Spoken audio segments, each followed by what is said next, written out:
Hey, it's Tim with the University of Vinyl. Thank you for tuning in again today. Strap in. I'm going to be doing a deep dive looking into the dead wax. If you watch my channel, you know that I've had several videos that have featured different mastering engineers and different pressing plants.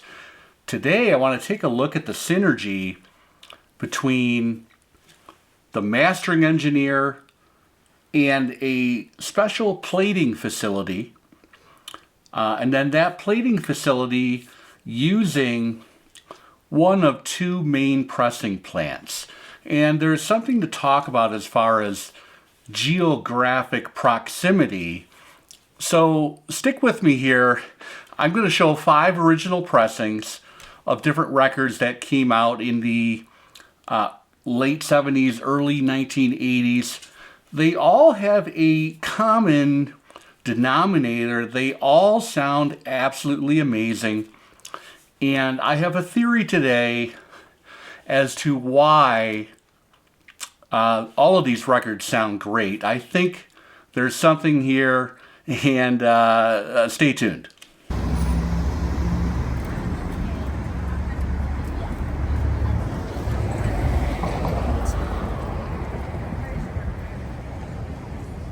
In 1979, Doug Sax, the famous mastering engineer, he founded, along with his brother, a place called the Mastering Lab. If you have any records that have TML in the dead wax, you're probably familiar with how great they sound. Doug Sax is a legendary mastering engineer. He's one of the all-time greats, sadly no longer with us. All of the Mastering Lab's cutting lathes and systems and electronics were purchased by Chad Kassem, and they are now part of the Analog Productions production suite, which is fantastic to see that happened. Doug Sax, he started a company in 1979 called Sheffield Labs Matrix.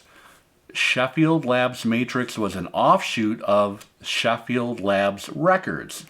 Sheffield Labs Records was a boutique recording studio whereby he worked almost exclusively with the fantastic engineer Bill Schnee, and they were doing direct-to-disc records. They were bypassing tape and going right into cutting records, direct to disc. I don't know a ton about that process, whereby they're actually, skipping the recording it was basically live in the room recording. And there are a few records out there that you can find that were from the Sheffield Labs Records group, and they sound amazing. I've got a Thelma Houston record that comes to mind. Doug Sax was a stickler for quality control, and I think along the way he would master records and then ship off the lacquers to various plating facilities, and at that point the mastering engineer is out of the loop. He's kind of lost control of his baby and his client's baby. So I think he started Sheffield Labs Matrix as a way to kind of maintain control, having further stewardship over the next process chain, which would help him to ensure a fantastic sounding final produced record, pressed record out there. So Sax started the Sheffield Labs Matrix facility. It was based in Santa Monica, California. I went on Google Maps and you can actually see the former building. It's on Olympic Boulevard. It is currently an import auto repair facility, but it used to be Sheffield Labs Matrix. The Warner Electra Atlantic Group purchased this fairly new facility from Doug Sax, and they instilled Doug Sax as the quality control consultant, and they kept the general manager in place that Doug Sax had originally hired on, 15 months prior. The WEA Group utilized two main pressing plants for tons of records that were produced in that time frame, and they were Allied Pressing, which was based in southeastern Los Angeles, and then the Specialty Records Corporation, which was in Pennsylvania. So we have Allied and Specialty. Today I'm going to show 5 records that were plated at SLM, Sheffield Labs Matrix, and then they were in turn pressed just down the road at Allied Pressing Plant.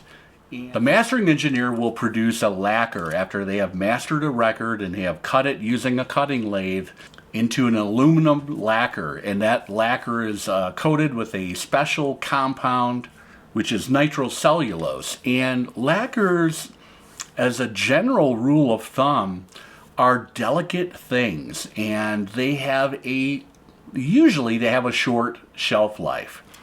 If you think about maybe you're a coffee snob like many of us are, and you may know that coffee beans, they are a produce and they have a shelf life.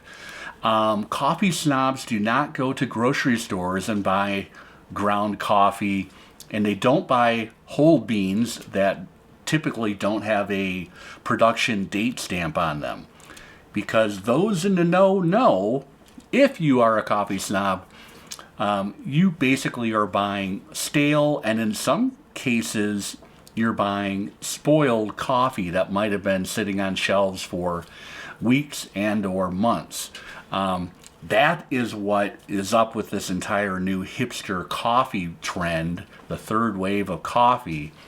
And you're seeing date stamped production, when were those beans roasted, etc. So that is kind of a long-winded analogy here, but just keep in mind that lacquers are delicate, and the theory is that the sooner you can get a newly completed mastered lacquer off to a plating facility, the better, because the plating facility will then undertake the chemistry and processes required to make stampers. There's going to be a stamper for side A and a stamper for side B based on the corresponding lacquers that came from the mastering engineer.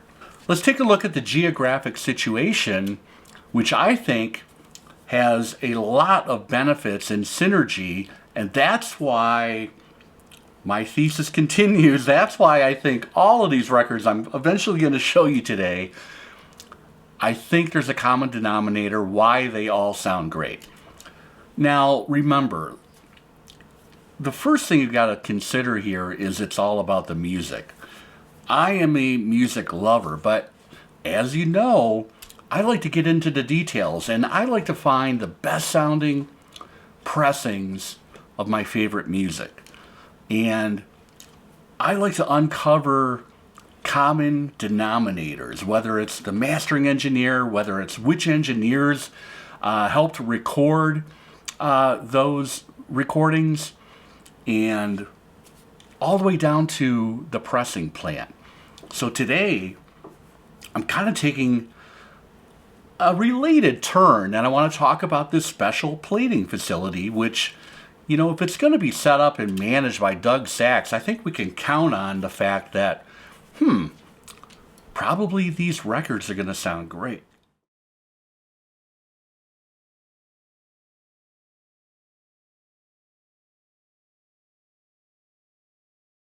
Now, let's take a look at the dead wax and talk about that. How do we know that we have a Sheffield Labs Matrix plated record? Well, it's really simple. There are a few telltale signs, and the first one would be just look for SLM in the dead wax. It stands for Sheffield Labs Matrix, and you're going to find that in countless records.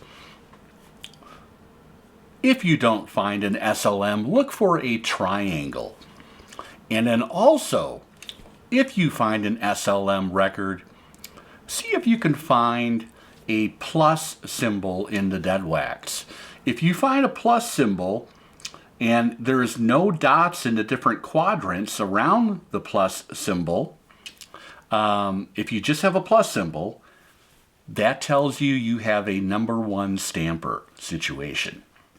So here we get to maybe a controversial subject of the hot stamper theory. Tom Port from Better Records believes that it's a crapshoot. You know, there may be situations where you're going to find a record that was pressed at the same pressing plant, and maybe it was part of an early stamper run, maybe it was part of a second stamper or a third or a fourth, maybe it was the fifth record off that stamper, or maybe it was the 435th record off that stamper. He really kind of goes on this theory that you need to buy 15 different pressings of the same record, listen to them all. Hopefully they came from the same pressing plant. And you may find something that just has better energy, better soundstage, and in turn it is branded a hot stamper. I digress. The cool thing here is that what I'm trying to say is that if you find a plus in the dead wax for a record that has SLM in it, you know that you have a first stamper situation. And I have a couple of those I'm going to show you today. If you don't see an SLM or that triangle symbol in the dead wax, but you see SH, you can also know it was a Sheffield Labs Matrix plated record. So the geographic synergy here is that, remember, SLM was based in Santa Monica, and in some cases, they were getting the lacquers delivered directly from the mastering lab, which was based in Hollywood at the time. I think on Hollywood Boulevard. So we're talking about a short distance from a fresh lacquer to go to Santa Monica. It was then turned into a proper stamper or stampers, and those stampers were then shipped out to different pressing facilities. In the case of WEA after 1980, they either went just down the road to Allied pressing plant or they were couriered out to Pennsylvania to Specialty Records. I kind of think these Allied pressings sound absolutely amazing, and for those reasons that I kind of outlined here haphazardly, these records sound amazing. So let's take a look at some of these. Don Henley's 1982 debut album. The standout hit, of course, is Dirty Laundry.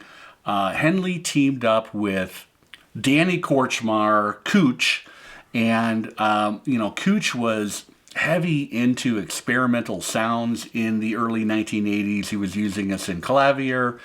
And this is a fantastic sounding record. It was mastered at the mastering lab, and it was pressed at Allied, and the plates, the stampers, the metalworks were processed from the lacquers at Sheffield Labs Matrix. This is a fantastic sounding pressing.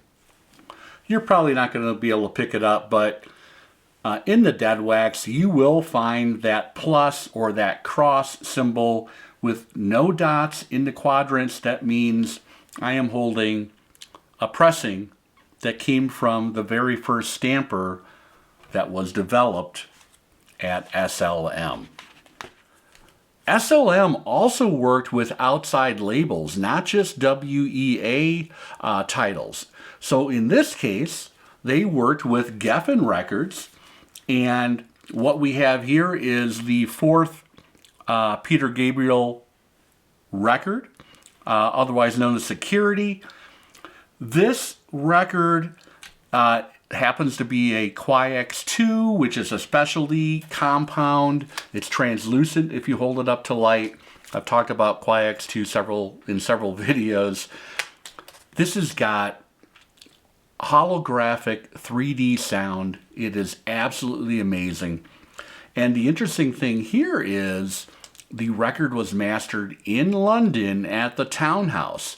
So that lacquer would have been shipped out to SLM, and it was processed there, and then it was trucked over, couriered over to Allied Pressing just down the road. This is a fantastic pressing. Look for the Quiax 2 because it has dead silent virgin vinyl compound. If you can't find that, just look for a plain Allied Pressing with SLM. I think you'll be equally pleased. Another Warner Brothers title from 1982. This is the masterpiece, of course, from Dire Straits, Love Over Gold. Now, this particular record was mastered at Masterdisc by Robert Ludwig. In some cases, the records were cut by Bill Kipper, who also worked at Masterdisc.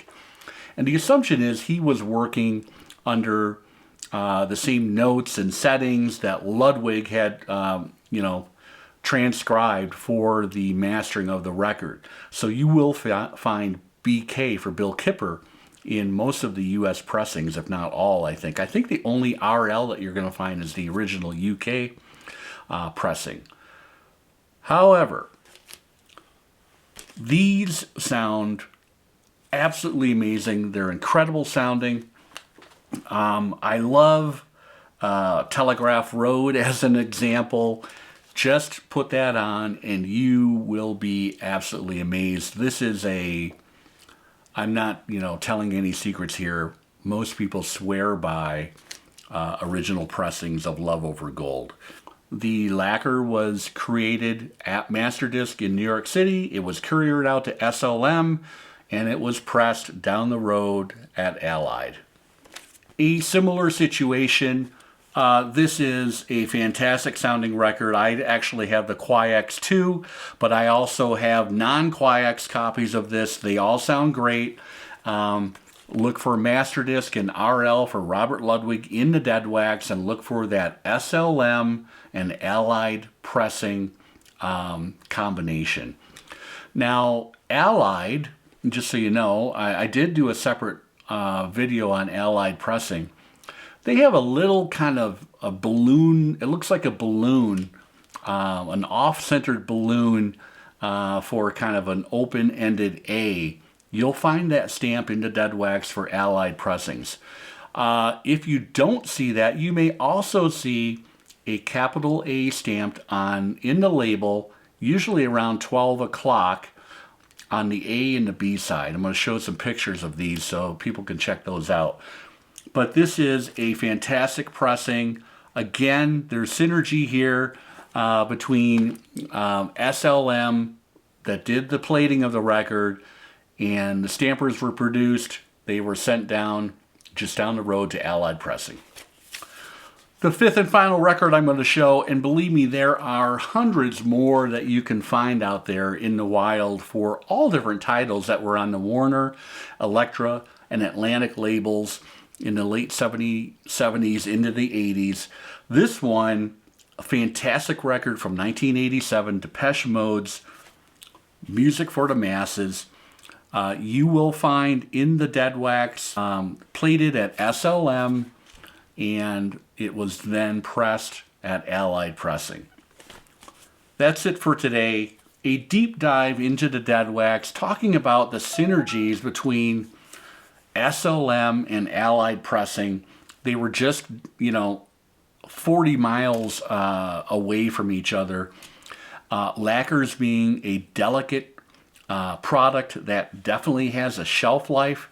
I think it helped in this situation that they were sent just down the road to Allied. And then the important thing is you have Doug Sachs, who had fronted and started Sheffield Labs Matrix, and acting as the quality consultant as well. The end product is fantastic sounding records for all of us. I encourage all of you to go out and look for these, and just know that if you see SLM with the Allied plant, I think you're in for a fantastic listen. Take care, everybody. We will see you soon.